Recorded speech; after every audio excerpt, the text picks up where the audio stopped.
జిల్లాలో పంటల నమోదు కార్యక్రమం 98% పూర్తయిందని జిల్లా వ్యవసాయాధికారి దేవకుమార్ తెలిపారు. మెదక్ జిల్లా రామాయంపేట మండలం కోనాపూర్ గ్రామంలో పంటల నమోదు కార్యక్రమం ప్రత్యక్షంగా పరిశీలించారు. ఈ సందర్భంగా మాట్లాడుతూ ఆయన జిల్లాలో వరి, మొక్కజొన్న, పత్తి, మినుము ఈ సమాచారం కీలక పాత్ర పోషిస్తుందని అన్నారు.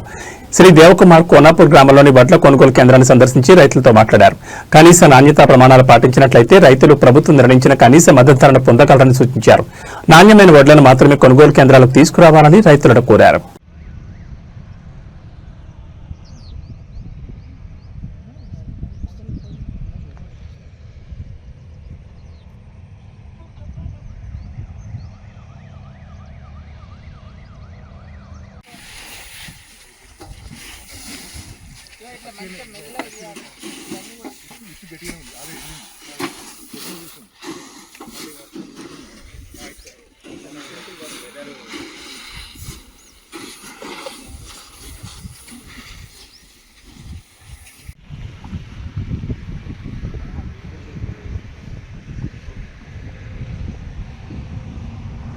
తర్వాత యాడ్ చేస్తాం.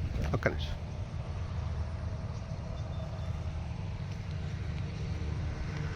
గిరానా రాలేదు. మెదక్ జిల్లా రామాయంపేట కోనాపూర్ గ్రామంలో పంట నమోదు పరిశీలించడానికి రావడం జరిగింది.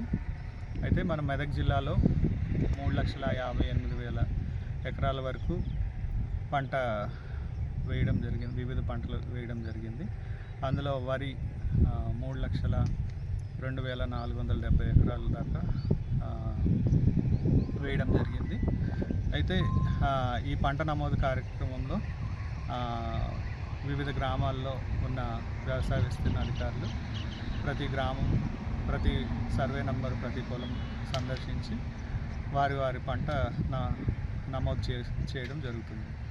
అయితే ఇది ఇప్పటి వరకు 98.5% దాదాపు 3,50,000 ఎకరాల వరకు నమోదు చేయడం జరిగింది.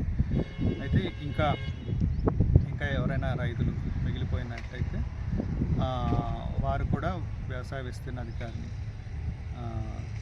వారి పంట నమోదు చేసుకున్నారో లేదో వారు విచారించి ఒకవేళ నమోదు చేయనట్టయితే వారు నమోదు చేయవలసిందిగా కోరుకుంటున్నాను. ఇది ఎందుకు పంట నమోదు చేయడం అనేది ముఖ్యము అని అంటే, ఇప్పుడు మన గవర్నమెంట్ అంటే మినిమం సపోర్ట్ ప్రైస్ అంటే వరి, ధాన్యం, అలాగే మొక్కజొన్న, అలాగే పత్తి కొనడం జరుగుతుంది.